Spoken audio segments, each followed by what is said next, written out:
Samuel Crawford had lived on his ranch for 37 years, and in all that time he had never seen anything quite like what hung from the old oak tree that September morning. The woman dangled upside down from thick rope wound around her ankles, her long auburn hair catching the golden light of dawn. Her torn white dress was stained with dirt and what looked like dried blood, though Samuel couldn't tell if it was hers. He dismounted his horse slowly, his weathered hands already working to untie his knife from his belt. The woman appeared unconscious, but as he approached, her eyes fluttered open. They were the greenest eyes he had ever seen and filled with a terror that made his heart ache. "Easy now," Samuel said in the same gentle voice he used with spooked horses. "I'm going to cut you down." She tried to speak but only managed a whisper. Samuel worked quickly, sawing through the thick rope. When she fell, he caught her in his arms, surprised by how light she felt he could see. Now that she was younger than he had first thought, maybe 30 or so, with delicate features that spoke of a gentler life than what the frontier usually offered. "Who did this to you, child?" Samuel asked, as he carried her toward his house. She looked up at him with those remarkable eyes and said something that chilled him to the bone. "They think I'm dead." Samuel's ranch house had been built by his father back in 1845, and it still held the warmth of all the years his family had lived there. He laid the woman on his late wife Margaret's favorite settee and brought her water and some of the beef stew he had made the night before. "What's your name?" he asked, sitting in the chair across from her. "Elizabeth," she said after a long pause. "Elizabeth Morrison." The name meant nothing to Samuel, but he could see the fear in her eyes when she said it, as if speaking it aloud might somehow bring danger to his doorstep. "Well, Elizabeth Morrison, you're safe here," Samuel said. "Nobody's going to hurt you on my land." Over the next 3 days, Elizabeth slowly began to tell her story. She had been traveling west with a wagon train when they were attacked by a group of men who claimed to be lawmen but wore no badges. They had accused her of a crime she insisted she had not committed. "What crime?" Samuel asked, though he suspected he already knew the answer. Elizabeth's face grew pale. "They said I killed my husband back in St. Louis." Samuel studied her face in the lamplight. She had the kind of gentle features that reminded him of his own Margaret, soft and kind, with none of the hardness that killing put in a person's eyes. "Did you?" he asked quietly. "No," she said, and her voice carried the weight of absolute truth. "But they wouldn't. Listen, Jacob, my husband was found shot in our home, and I was the only other person there that night." Samuel nodded slowly. He had seen enough of life to know that sometimes the truth was more complicated than it appeared on the surface.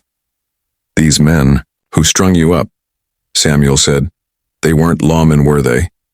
Elizabeth shook her head. "No, I don't think so. They were rough men who seemed more interested in the reward money than justice. One of them kept talking about collecting from someone named Barrett." Samuel's blood ran cold at the mention of that name. Clayton Barrett was a wealthy cattle baron who controlled much of the territory to the east. Samuel had heard stories about Barrett's methods of dealing with those who crossed him. "This Barrett fellow," Samuel said carefully. "Did your husband have any dealings with him?" Elizabeth's eyes widened. "How did you know Jacob worked for Mr. Barrett?" "He managed one of his smaller ranches." "But there was trouble," Jacob said. "Mr. Barrett was demanding. He'd do things that weren't right."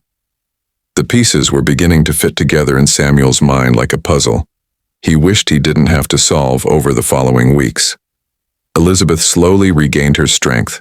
Samuel found himself looking forward to their evening conversations by the fireplace. She had a quick mind and a gentle laugh that reminded him of better days when Margaret had filled the house with similar warmth. Elizabeth proved to be helpful around the ranch, despite Samuel's protests that she should rest.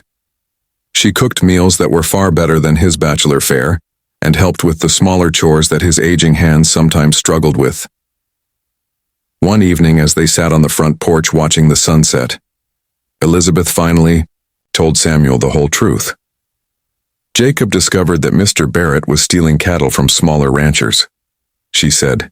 He was changing the brands and selling them as his own. Jacob couldn't stomach it anymore. He told me he was going to the territorial, marshal with evidence. Samuel felt his heart sink. And that's when your husband was killed.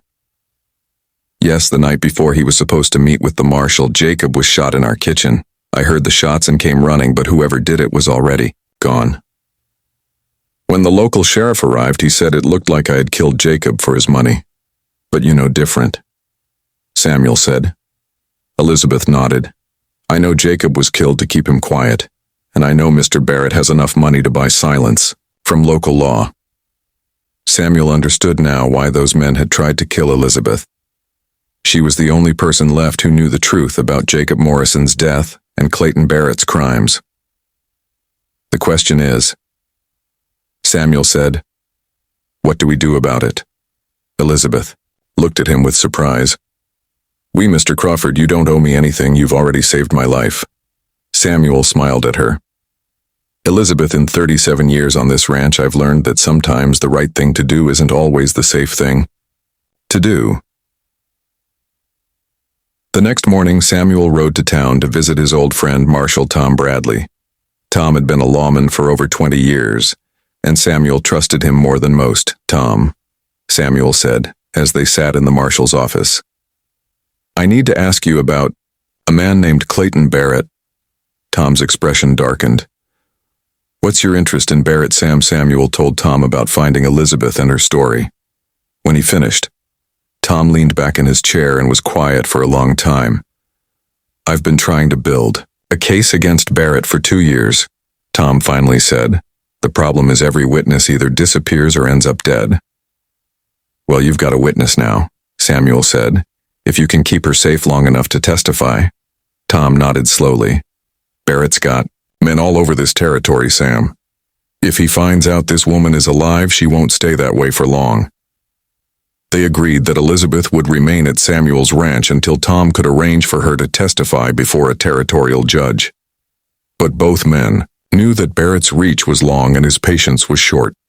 That night, Samuel told Elizabeth about his conversation with Marshal Bradley.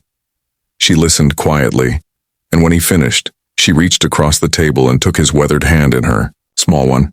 Why are you doing this for me, Mr. Crawford? She asked. Samuel looked into those green eyes and saw not just fear now, but also hope. Because Margaret always said that kindness was the only thing that made life worth living. And because some things are worth fighting for even if you're not sure you can win. 2 days later, Samuel spotted dust clouds on the horizon, moving fast and heading straight for his ranch. He counted at least 6 riders. Elizabeth, he called, get to the root cellar. Now, she appeared in the kitchen doorway. What is it? Company, Samuel said, reaching for his rifle. The kind we don't want. Elizabeth disappeared into the cellar while Samuel positioned himself at the front window. The riders approached openly, making no attempt to hide their intentions. Clayton Barrett himself rode in the lead, a tall man with cold eyes and an expensive hat. Crawford, Barrett called out, as the group stopped in the yard. I believe you have something that belongs to me. Samuel stepped onto his porch, keeping his rifle visible but not raised. Don't believe I have anything of yours, Barrett. Barrett smiled, but there was no warmth in it.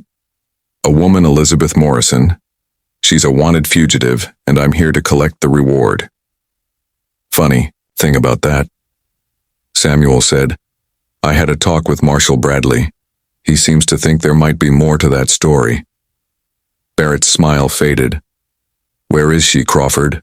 Safe, Samuel said simply. The standoff lasted several tense minutes with Samuel facing 6 armed men from his porch. Finally, Barrett made a gesture and his men began to dismount. We can do this easy or hard, old man, Barrett said. But I'm leaving here with that woman. Samuel raised his rifle. I don't think so. What happened next surprised everyone, including Samuel. Marshal Tom Bradley and 4 deputies emerged from behind the barn where they had been waiting. Their rifles were trained on Barrett and his men, Clayton Barrett. Tom called out, You're under arrest for murder, cattle theft, and conspiracy. Barrett's face twisted with rage. You can't prove anything, Bradley. Actually, I can, Tom said, thanks to the testimony of Elizabeth Morrison and some other evidence that's recently come to light. As Tom's deputies took Barrett and his men into custody. Samuel felt a weight lift from his shoulders that he hadn't even realized he was carrying. Elizabeth emerged from the cellar and stood beside Samuel on the porch. "Is it over?" she asked. "It is," Samuel said. "Barrett will stand trial, and this time there'll be a judge who can't be bought." In the weeks that followed, Barrett was convicted and sentenced to prison. Several of his men turned evidence against him in exchange for lighter sentences. The truth about Jacob Morrison's murder finally came to light. Elizabeth remained at Samuel's ranch through the trial and the weeks after. As autumn turned to winter, Samuel found himself hoping she would decide to stay permanently. One evening, as they sat by the fire, Elizabeth said, "I've been thinking about what comes next." Samuel's heart skipped, but he tried to keep his voice steady. "And what have you decided?" "I think I'd like to stay," she said. "If you'll have me,